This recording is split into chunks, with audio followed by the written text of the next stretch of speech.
वालेकुम guys, welcome back my YouTube channel. नमस्ते, सत श्री अकाल। मैं उम्मीद करता हूँ कि आप ठीक होंगे। मेरी तो दुआ है कि आप यूं ही हंसते रहें, मुस्कुराते रहें और अपना प्यार हमारे चैनल पर दिखाते रहें। सो आज जो वीडियो है वो लॉरेंस बिश्नोई की इंटरव्यू वीडियो है। हमने सेकंड पार्ट का जो ना रिएक्शन किया था, उसका जो लास्ट पार्ट था वो रह गया था। तो बहुत से लोगों के कमेंट्स आ रहे थे और भाइयों ने कहा है कि भाई आप लास्ट पार्ट पे आपने रिएक्शन नहीं किया, वो आप रिएक्शन लाजमी करें। सो आज उन भाइयों के लिए हम वीडियो लेके आए हैं। सो वीडियो को करते हैं स्टार्ट। इससे पहले जिन भाइयों ने चैनल को सब्सक्राइब नहीं किया, चैनल को सब्सक्राइब करो, वीडियो को लाइक करो, किया करो यार, चैनल भी सब्सक्राइब किया करो। और लॉरेंस बिश्नोई के जो फैन है ना, वो जल्दी से कमेंट में हाजिरी लगाएं, जल्दी करें। नहीं यार, लग जाता है पता है लॉरेंस के कितने फैन है। जितने फैन है ना उतने सब्सक्राइबर बढ़ने चाहिए। तो हमें पता चलेगा कि कितने लॉरेंस भाई के फैन है। तो लेट्स गो स्टार्ट। होंगे। वो पैसा तो आप ही का है, वो किसका पैसा है? वो जिनके पास जाता है सर उनको ये पकड़ लेगी जब पता लगेगा। मेरा तो जाता नहीं सर किसी के पास। ये पैसा कहाँ जाता है आपका? चलो एक हथियारों में चला गया, एक साथियों की जो है वो घर परिवार को पैसा देने के लिए चला गया, बाकी कहाँ इन्वेस्ट करते हो पैसा? कहाँ है ही नहीं जी पैसा। ये तो सर वैसे ही बन रही है चीजें, कोई पैसा कुछ नहीं है। एनआईए ने इतनी रेडें मार दी, कहीं तो रिकवरी होती, कोई चीज ऐसी होती तो कोई असले की रिकवरी हुई है, कोई पैसे की रिकवरी है, कोई 2 नंबर की चीज की रिकवरी नहीं हुई। मेरे किसी साथी के कहीं कभी हुई नहीं रिकवरी। एनआईए ने इतनी रेडें मार दी 1500 ठिकानों पर, मेरे पंजाब पुलिस ने रेडें मार दी, कभी कोई हुई नहीं, कोई चीज इलीगल चीज रिकवरी नहीं हुई सर। वो ऐसी लॉरेंस बिश्नोई का इतना बड़ा नाम बना रखा है, अगर पल्ले ही कुछ नहीं है तो सर वही बात है, मैं तो कहता हूँ छोड़ना चाहिए मेरे को, बाइज्जत बरी करवाओ। लगता है कि भाई इज्जत बरी होके बाहर आप आके ढंग से रह लोगे, या रहने देंगे वो लोग जिनको आपने इतने सालों में लटका के रखा है? सर मैं बिल्कुल रहूंगा सर, और देखना मैं बाइज्जत बरी हो गया हूँ सर। इसीलिए मैं आने का, मैं होना है बरी है, इसलिए मैं अंदर बैठा हूँ। वो तो कितने गैंगस्टरों के खिलाफ आज तक किसी ने गवाही दी है जो तुम्हारे खिलाफ दे देंगे? सर है ही नहीं ना मेरे खिलाफ, तो कोई गवाही भी नहीं है। इसने फोन पे कुछ कहा था तो वही केस है। वो तो किस बात के केस होते हैं सर? ये तो है ही नहीं, कोई और कंट्री में तो ऐसे केस ही नहीं लगते सर। फिर ये नहीं लगता कि तुम्हारा एनकाउंटर ही होगा अगर बाहर आओगे, या गैंग वॉर में ही कुछ ना कुछ होगा? चलो वो तो सर जो प्रभु को मंजूर है वो ठीक है जी, मान लेंगे उनका हुक्म जैसा भी होगा। कभी लॉरेंस तुमने गोली चलाई है खुद? मैंने सर नहीं। हथियार तो पकड़ा होगा? हाँ वैसे फोटो खिंचाने के लिए कभी पकड़ लिया हुआ। कभी मर्डर किया क्या करवाया? ये बता तो रहा हूँ सर, मैं तो स्टूडेंट था तब से अंदर ही बैठा हूँ जी। मतलब अंदर से ही कांड करवाते हो तुम, और यही तुम्हारी सबसे बड़ी बेगुनाही है कि जी मैं तो अंदर था। जेल सबसे ज्यादा सुरक्षित है और बाहर कांड कराते रहो। कांड नहीं करवाता सर, मेरे को फंसाया जाता है जी। नहीं, ये सिद्धू मूसेवाला का मर्डर करवाया नहीं 1 साल प्लानिंग करके? जब मैं करवा रहा था तब तो हुआ ही नहीं, जब गोल्डी ने करवाया जी। बताओ, अब उससे जब पूछेंगे वो सच बताएगा सर। अब तब तक मेरे पे इल्जाम लगते रहेंगे जी। तो बताओ ना, है कहाँ? ले आते हैं उसको यहाँ पकड़ के, खुद तो आएगा नहीं फ्लाइट पकड़ के वो। सर इस बात की सच वो मेरे को भी नहीं बताता वैसे। तुम्हारे पेरेंट्स कहते नहीं आके कि नाम डुबो दिया परिवार का? नहीं, माता आए थे सर, घर वालों से माता आए थे 2020 में अजमेर जेल के बाद आया नहीं जी कोई। फादर साहब को काफी सुना होने लगा। आपको भी नहीं लगता कि यार पेरेंट्स भी नहीं आते, कोई नहीं आता, और ये मैं क्या कर रहा हूँ? कभी पछतावा नहीं होता जिंदगी में? नहीं सर, अब वैसी होगी मेंटेलिटी, वैसी चल रही है जी जिंदगी। अब ठीक है जैसे भी है, हकीकत कबूल है। अब ऐसे सोच के तो फिर चलेगा नहीं ना काम से। जीवन का टारगेट क्या है तुम्हारे? लक्ष्य तो सर सलमान खान मारना है जी, और कोई लक्ष्य नहीं है। कैसे सलमान खान माफी आप तक पहुंचाएं कि आपको लगेगा कि अब झगड़ा खत्म हो गया? मैं नहीं चाहता कि एक स्टार को, या जिस तरह से आपने इस चीज को अपना जो है वो लक्ष्य मान रखा है, मैं नहीं चाहता कि इस तरह का कोई खून खराबा हो या कोई स्टार जिसको कोई नुकसान पहुंचे। तो कैसे आप माफी चाहते हैं? हो सकता है ये इंटरव्यू सुन के सलमान खान उस तरह से कर दे। सर हमारे बिश्नोइयों का मंदिर है मुकाम, मुक्तिधाम मुकाम एक मंदिर है हमारे बिश्नोइयों का। बस वहां जाके, हमारे मंदिर में जाके माफी मांग ले कि ये जो भी चीज थी, ठीक है, मेरे अनजाने में जो भी चीज हुई ना हुई, ये भगवान जाने। कि अब मेरे पे एलिगेशन लगे हैं तो इस चीज की मैं माफी मांगता हूँ। इस समाज की भावनाएं ठेस हुई हैं, बस हम ये चाहते हैं जी। वो वीडियो पे माफी मांग के कर दें तो काम खत्म नहीं होगा? नहीं सर, हमारा मंदिर है मुक्तिधाम मुकाम, बीकानेर के पास नोखा तहसील में, वहां ही जाना पड़ेगा जी।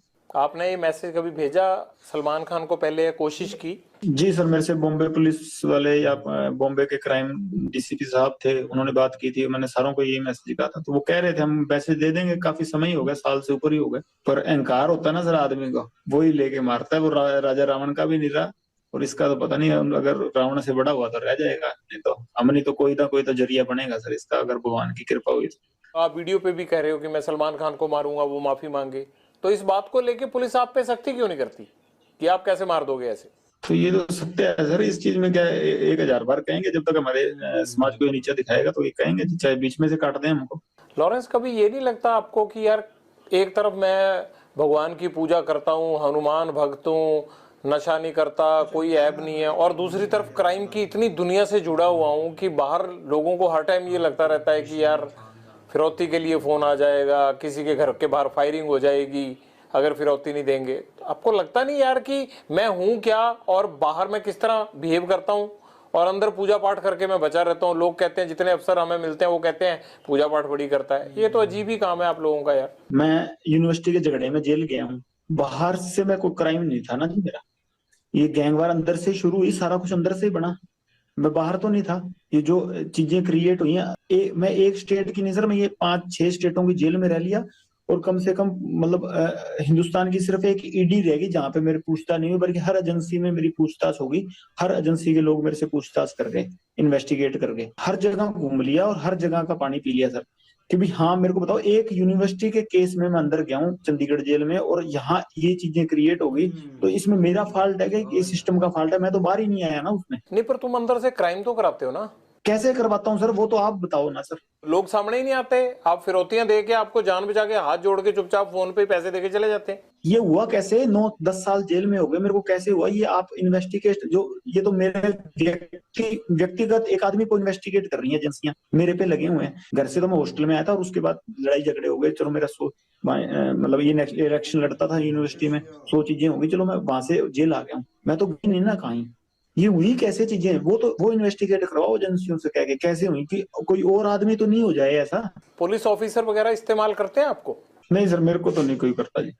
तो ये कैसे होता है कि वारदात यहाँ होती है और फौरन राजस्थान में या दिल्ली पुलिस यूपी में जो है वो लोगों को पकड़ लेती है, आपके गुर्गे जो है वो वारदात पंजाब में करते हैं, पकड़े जाते हैं जाके दिल्ली में? ये क्या चक्कर है? वैसे तो मेरे को पता नहीं सर, ये इस चीज का कैसे पकड़े जाते हैं। एफिशिएंट पुलिसिंग या किसी की तो पकड़ लेते हैं वो सर। बाकी यह है कि 2-3 पुलिस वाले मेरे को बहुत बढ़िया चरित्र के मिले हैं, कि जिनका हाँ मैं बाकी, जिनके पास लगता है भी हाँ कि ऐसे आदमी कभी शुरू में मिले होते तो हाँ शायद इस दिशा में नहीं होते हम। कौन कौन है वो?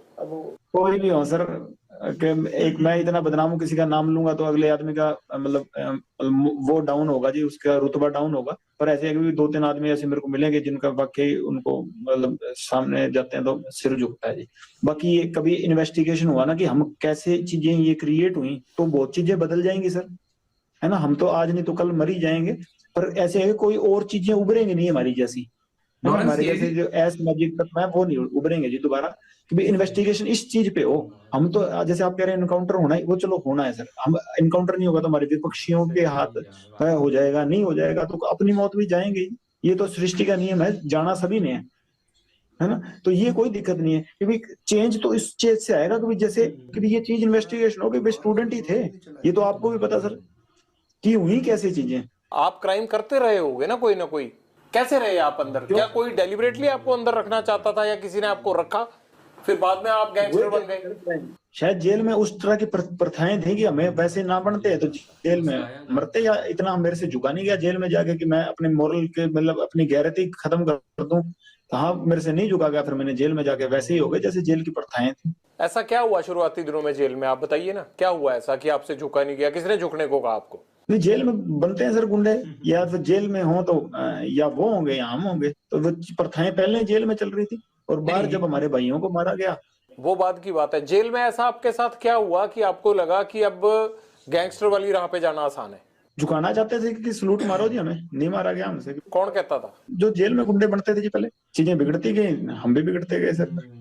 ऐसा कोई एक गुंडा जिसने आपको बिगाड़ने में योगदान दिया हो, बता दो नाम। किसी का नाम नहीं है सर, बट जो प्रभु ने राह दिखा दी चलेंगे सर उस पे। ये तो फिर कहानी हुई ना। जैसे वो पान सिंह तोमर को कह दिया कि पगली है, अब तो रेस खत्म करेंगे, तो चीज ये है कि दौड़ तो दौड़ ली, अब तो ये एंडी फिनिशिंग करेंगे, रास्ते में रुकेंगे नहीं। और कोई ऐसी बात रहेगी जीवन की जो आप शेयर करना चाहते हो और शेयर ना कर पाए हो अभी तक इस पूरे इंटरव्यू में? बस शेयर तो बस ये कहना चाहता हूँ कि सर बोलने की कला नहीं है, पहली बार किसी के आपके सामने सर हिम्मत करके टीवी पे बोलूं, या भाई थोड़ी सी शिक्षा, मतलब बोला नहीं जाता सही तरीके से, और इतने कलाकार भी नहीं हो कि तर्क वितर्क सही से दे सकूं। और इस चक्कर में आगे कोई सुनने वाला भी कोई बोलेगा तो मैं माफी मांगता हूँ कि मेरी तरफ से ऊंचा नीचा बोला गया हो तो। उसका क्या हुआ जो एक आदमी आपका बाकू में पकड़ा गया था, जिसको वहां डिटेन किया था पुलिस ने, वो इंडिया तो आया नहीं, उसका क्या हुआ? सचिन सर मेरा भांजा ही लगता है जी। उसका क्या हुआ? अजरबैजान की जेल में, वो जेल में सर, अजरबैजान की जेल में भांजा लगता है जी मेरा। तो इतने टाइम से उसको कैसे रखा हुआ है? वो तो भारतीय एजेंसियों ने डिटेन करवाया था वहां पे। अब सर पता नहीं किस चक्कर में क्या रखा हुआ है सर, भगवान जाने।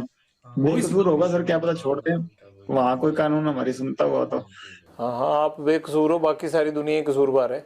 नहीं, हकीकत सर जब मैं बरी होकर आऊंगा मैं सर आपके पास जरूर आऊंगा जी। जी जी सर, मेरी तरफ से कोई भी ऊंची नीची बात कही गई हो तो माफ करिएगा सर, कला नहीं है इतनी। और धन्यवाद सर, आपने मेरी बात सुनी और लोगों के पास पहुंचाई, धन्यवाद सर आपका बहुत बहुत। और राम राम सर।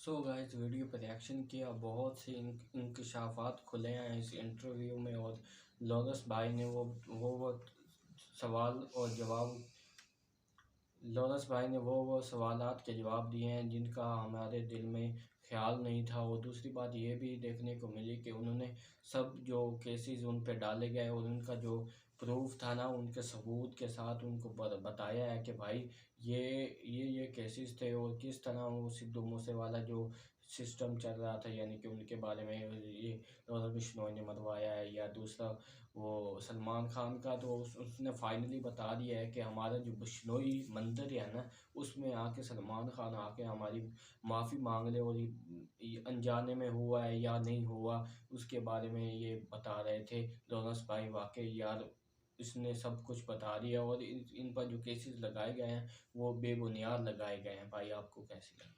भाई मुझे भी वीडियो बहुत ही अच्छी लगी। तो पहले भी हम इन इंटरव्यू में रिएक्शन कर चुके हैं, बट अब 10 मिनट का जो पार्ट था ना, वो सेकंड पार्ट इंटरव्यू का वो रह गया था, तो आज हमने वो भी कंप्लीट देख लिया है और आपने भी देखा होगा। तो बाकी आप लोगों की क्या राय है आपने कमेंट में बताना। दूसरी बात ये भी देखने को मिलती है कि वाकई यार लॉरेंस बिश्नोई ने सारा कुछ सही क्लियर ही बता दिया कि भाई इसका यही हाल हो सकता है, वरना और कोई हाल नहीं हो सकता। भाई आसिफ, आपको वीडियो कैसी लगी? यार वेरी इंटरेस्टिंग वीडियो थी यार।